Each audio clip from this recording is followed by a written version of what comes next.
Halo, Assalamualaikum, salam sejahtera kepada semua anak-anak dan orang muda. Oke, kita dalam pelajaran sejarah tingkatan 3. Kita masuk bab yang pertama ya, kedatangan kuasa barat. Dalam bab yang pertama terbagi kepada beberapa bahagian, tapi kita akan masuk pada kali ini bahagian yang pertama, iaitu kestabilan dan kemakmuran di negara kita. Baiklah, sebelum kita melanjutkan, baik kita ketahui apakah yang dikatakan dengan kuasa barat. Kuasa barat ialah kuasa atau negara-negara yang ada di benua Eropah, dan negara itu pada kurun yang ke-16, 17, 18 dan 19. Negara itu menjadi negara yang meneroka dan menjajah banyak wilayah di luar benua Eropah. Antara negara yang terkenal menjadi penjelajah dan penjajah itu ialah Portugal, Spanyol, British, Perancis dan Belanda. Baik, murid-murid ya, berkenaan dengan kestabilan dan kemakmuran negara kita, ini bermaksud kerajaan-kerajaan Melayu pada zaman dahulu dalam keadaan yang stabil dan rakyatnya hidup makmur atau mewah. Baik. Sistem pemerintahan yang diamalkan di negeri-negeri Melayu ialah sistem pemerintahan beraja. Setiap kerajaan diketuai oleh seorang raja atau sultan, dan baginda mempunyai pembantu-pembantu yang dilantik, iaitu para pembesar.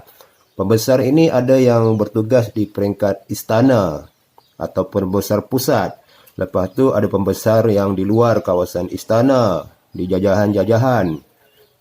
Dan lagi pembesar-pembesar yang jauh di kawasan-kawasan kampung dikenali sebagai penghulu dan ketua kampung. Ada sebuah negeri yang mengamalkan pemerintahan adat pepatih. Di Negeri Sembilan, pemerintahannya diketuai oleh raja yang dikenali sebagai Yang di-Pertuan Besar. Golongan pembesar mempunyai nama yang tersendiri, seperti peringkat yang atas itu dikenali sebagai undang, di pertengahan dikenali sebagai lembaga, buapak, dan di bahagian bawah rakyat jelata dikenal sebagai anak buah dan ibu soko. Jadi dari sudut hierarki, rasa tanggungjawab rakyat dia sama sahaja, sama ada di Negeri Sembilan ataupun di negeri-negeri Melayu yang lain.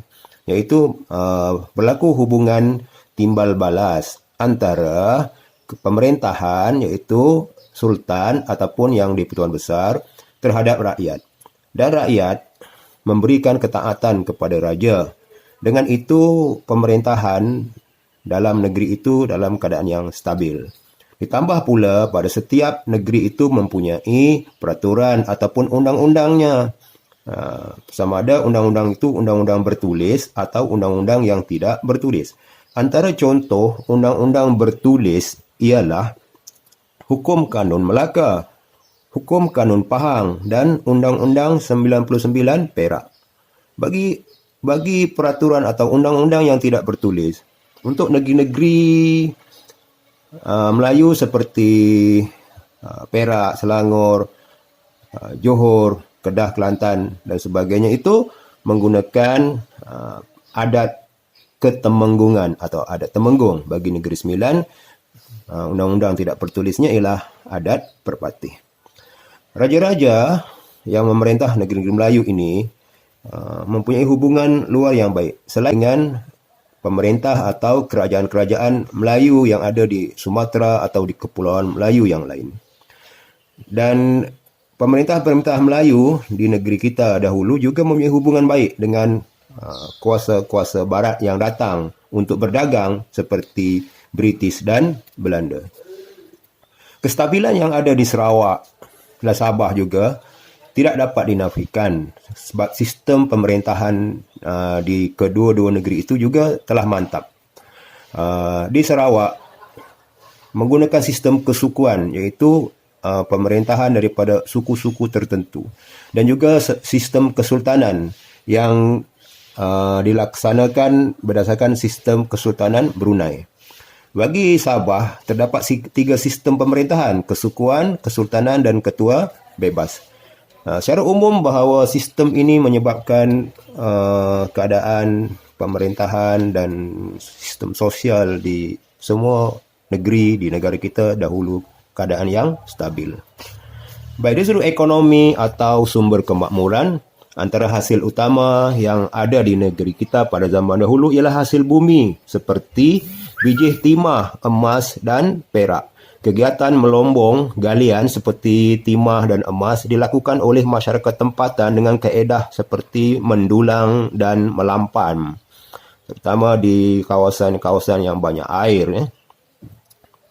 Kemudian hasil-hasil hutan juga banyak, seperti di negeri-negeri Melayu, termasuk juga di Sabah dan Sarawak. Antara hasilnya ialah seperti hasil kayu kayan, kapur barus, rotan, damar, getah jelutung, kayu gaharu, dan kayu cendana.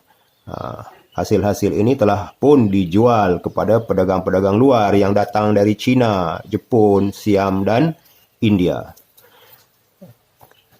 Kerajaan-kerajaan Melayu juga dahulu kaya dengan hasil laut seperti sirip, ikan hiu, timun laut, rumpai laut, dan mutiara. Dan masyarakat Melayu juga pada zaman dahulu mahir menghasilkan barang-barang kraftangan seperti tikar mengkuang, kain puah, dan dinding buluh. Satu sumber ekonomi yang penting terutama pada kurun ke-16 dahulu iaitu rempah. Rempah ini juga menjadi sebahagian daripada faktor penting kedatangan penjelajahan kuasa-kuasa barat sehingga berlaku pertikaian antara kuasa barat khasnya dari Portugal, Belanda dan British di Asia Tenggara. Sistem ekonomi kita mempunyai sistem timbangan, sukat dan ukur yang diterima pakai pada zaman itu selain mempunyai mata wang yang berkualiti, iaitu mata wang yang dibuat daripada emas. Baik, seterusnya sistem pendidikan yang ada pada zaman itu ialah sistem pendidikan yang disebut sistem pendidikan formal dan tidak formal. Kalau pendidikan formal, maksudnya ialah pendidikan itu ada satu kurikulum khas, tempat mengajar, masa yang ditetapkan dan guru-gurunya. Ini kebanyakannya ialah pendidikan agama. Jadi tempat belajarnya bagi golongan bangsawan belajar di istana. Bagi masyarakat biasa belajar di masjid ataupun di sekolah-sekolah pondok. Bagi pendidikan yang tidak formal, ini banyak. Misalnya masyarakat menurunkan pengetahuan atau kemahiran kehidupan bertani kepada generasi muda. Pendidikan seperti membina rumah, mempelajari adat-adat resam perkahwinan, kematian, dan juga berkenaan dengan atur cara, budaya. Jadi masyarakat itu menurunkan pengetahuannya daripada satu generasi ke satu generasi melalui perbualan, pergaulan dan penceritaan. Sebab itu masyarakat kita terkenal dengan adanya peribahasa, kemudian ada cerita-cerita tauladan, cerita binatang. Semua itu sebagai satu alat menyampaikan pengetahuan yang membentuk budaya masyarakat dari satu generasi ke satu generasi yang lain. Sebagai iktibar, sebenarnya negara kita sejak zaman dahulu merupakan kawasan yang sentiasa stabil dan makmur kerana masyarakat sejak zaman dahulu, zaman sekarang, bijak mengemudikan keadaan dan mengeksploitasi sumber-sumber alam sebagai kekayaan bagi kita semua. Jadi